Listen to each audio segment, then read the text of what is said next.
एक ऐसी चिकित्सा पद्धति के लोग जो केवल अपने आप को ही चिकित्सक वैज्ञानिक मानते हैं और आयुर्वेद को स्यूडो साइंस बोलते हैं, झोला छाप चिकित्सा बोलते हैं, उनकी स्थिति क्या है मैं उदाहरण देकर समझाना चाहता हूँ। काशी के बाबा विश्वनाथ का जो केस है, जब उसका फैसला कोर्ट से आया तो उस समय एक वीडियो रील बहुत वायरल हुआ। वो सॉन्ग क्या था? चुराई चीज पे तुमने डैश डैश डैश। यही हाल इन चिकित्सा पद्धति के लोगों का है, और जिन्होंने उसी आयुर्वेदिक साइंस से चिकित्सा सूत्र चुराए और उसको बेच रहे हैं, और उसी चिकित्सा सिद्धांत को, उसी आयुर्वेद को स्यूडो साइंस बोल रहे हैं। उदाहरण सुनिए। प्राणायाम को ब्रीदिंग एक्सरसाइज के नाम से बेच रहे हैं।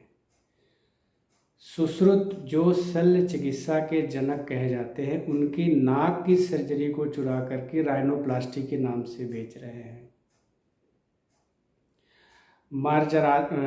मार्जारी आसन एक तरह का योगा है, आसन है, उसको कैट पोज के नाम से बेच रहे हैं। हमारे आयुर्वेद का पथ्यापथ्य सिद्ध चिकित्सा सूत्र, जिसमें हम मरीज को बीमारी की अवस्था में क्या खाना चाहिए, क्या नहीं खाना चाहिए, जिसको हम परहेज कहते हैं सामान्य भाषा में, वो बताते हैं। उसको ये डाइटिशियन और डाइट प्लान के नाम से बेच रहे हैं।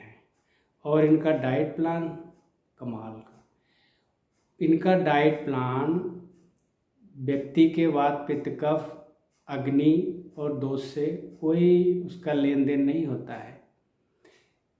इसका उदाहरण मैं बताता हूँ। कोविड का एक केस कोविड के पेशेंट का आया। उसको 5-6 बार दिन में नेबुलाइज करते थे, और डाइट में क्या था? दूध, रोटी, दाल, मतलब हैवी डाइट। तो एक तरफ तो कफ बनाने वाली चीज़ दे रहे हैं, और दूसरी तरफ कफ को ठीक करने के लिए नेबुलाइज कर रहे हैं। तो कहाँ से ठीक होगा?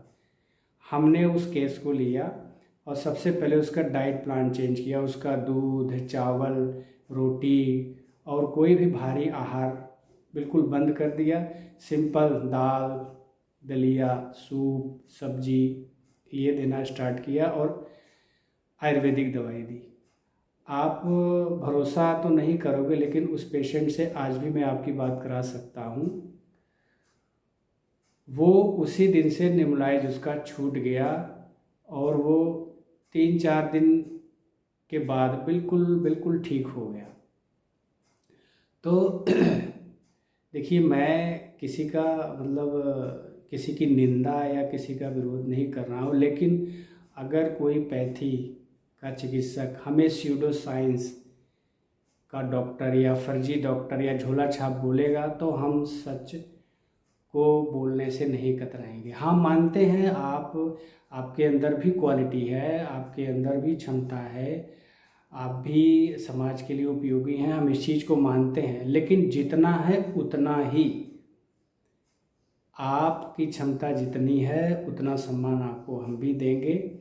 और लेकिन जितनी क्षमता और जितने सम्मान के लायक हम हैं, तो हमें भी देना पड़ेगा। इसलिए मैं आम जनता को भी, आप लोगों को यही कहूँगा कि आप किसी अच्छे आयुर्वेदज्ञ के पास जा कर के जब चिकित्सा लेंगे, चाहे वो पथ्यापथ्य परहेज हो या योग प्राणायाम हो, पंचकर्म चिकित्सा हो, औषधि हो, तब आपको आयुर्वेद की चिकित्सा की ताकत का पता चलेगा। आपको बीमारी भी नहीं लगेगी, और जो बीमारी हुई है वो जल्दी जल्दी बिना साइड इफ़ेक्ट के ठीक हो जाएगी। धन्यवाद। जय धन्वंतरी, जय आयुर्वेद।